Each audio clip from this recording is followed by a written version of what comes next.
Leaving Christianity, I learned about a different way to see the world, a less bigoted way. I didn't have to read books and be in environments that believed that males and white people had some special authority and privilege from a made-up God. When you don't believe in religion and you don't believe that different ethnicities are better than other ethnicities, you don't fall for the propaganda that these hateful groups share. Are there churches and denominations out there that accept queer people and let women have dignity and equality? Of course. But they're not going to be in the biggest three denominations of Christianity. They're going to be more of the liberal.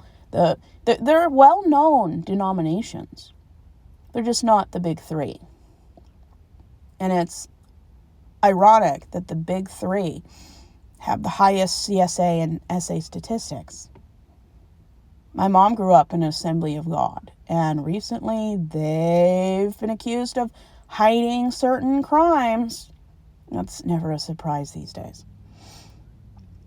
So not only are white men, heterosexual cis men, most likely to corrupt your kids, either through indoctrination or through felonies, they want to stop critical race theory, or CRT, from being taught to every ethnicity in every state.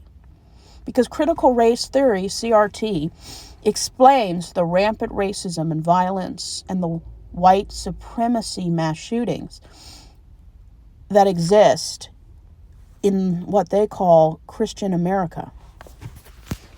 There is no Christian America. There are groups and places and territories inside of America that are Christian. Beware of any place where the majority of people are religious. Because people can't not let their religion impact how they vote. I'm sure someone out there votes for the minorities and the marginalized, and just because they don't believe in abortion or gay rights doesn't mean they vote to take away those rights. And those are few and far between. But they do exist. They just don't exist in my family or in any church I've ever grown up in. But they are out there. We need to teach CRT everywhere, regardless of your political beliefs. America was not founded on Christian morality. It was founded on every bias known in the dictionary. The only bias that we don't have is against white people. And the groups that are targeted by white heterosexual cis people have every right to be angry at white people. They have every right to have bitterness against groups that consistently don't see them as human beings, worthy of equality and respect. Just don't let that anger turn into violence. Because then you're no better than the group you don't like currently is. And I grew up with privilege. I grew up with heterosexual privilege. I grew up with white privilege. I will not spend one day of my life explaining away what my ethnicity does. They do it gleefully, boldly, and they dare to have pride in their behavior of bigotry. Our own president is a bigot. He would rather see all the trans people dead than see everyone sitting around a table with tolerance, treating everyone with respect. Why? Because that's who he is. It's the people he's always surrounded himself with. It's the people he wants to know. The Jeffrey Epsteins. And I don't want anything to do with the toxic, the overwhelming toxicity of the worst parts of white culture. And yeah, Caucasians, they've given a lot of good things to society. Personally, I'm not sure if they've done more harm than good. That usually flops back and forth depending on what decade and what kind of white people we're talking about. American white, European white. There's different types of white people depending on what part of the world you're in. But in America, I think white people have done more harm than they've done good. Kind of like religion. And there's a reason why people that commit the worst crimes, the most consistent crimes, are usually white, heteronormative, and religious, with conservative beliefs.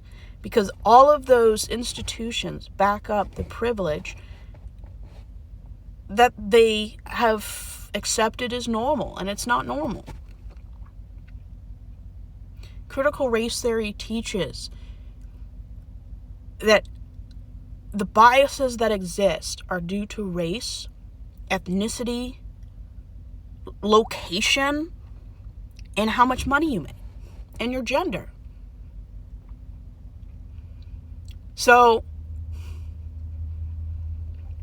it's all about privilege. And states like Florida that made it illegal to teach critical race theory are some of the lowest states with the worst education. States like Oklahoma. Awful.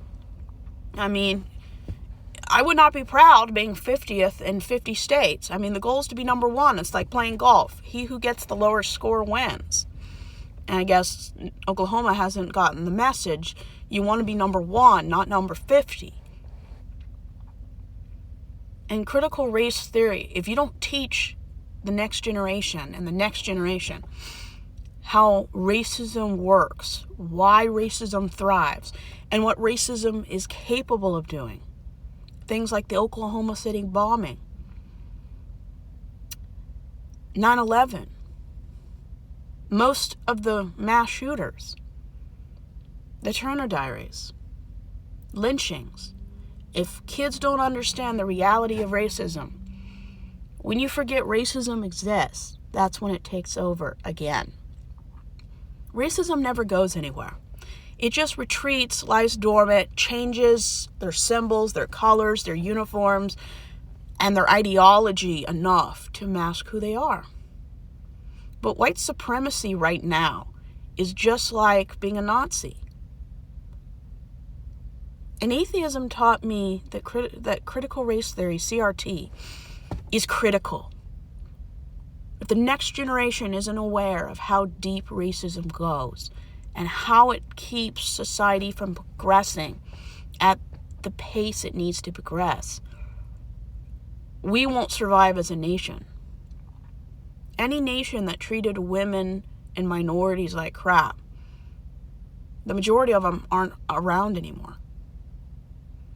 Because then you get internal decay. Where there is political corruption, racism, sexism, and abuse, these countries disappear. They fall. They're open to attack because they're not united. And any government that doesn't unite its people to a good cause is a threat to everything we want and deserve.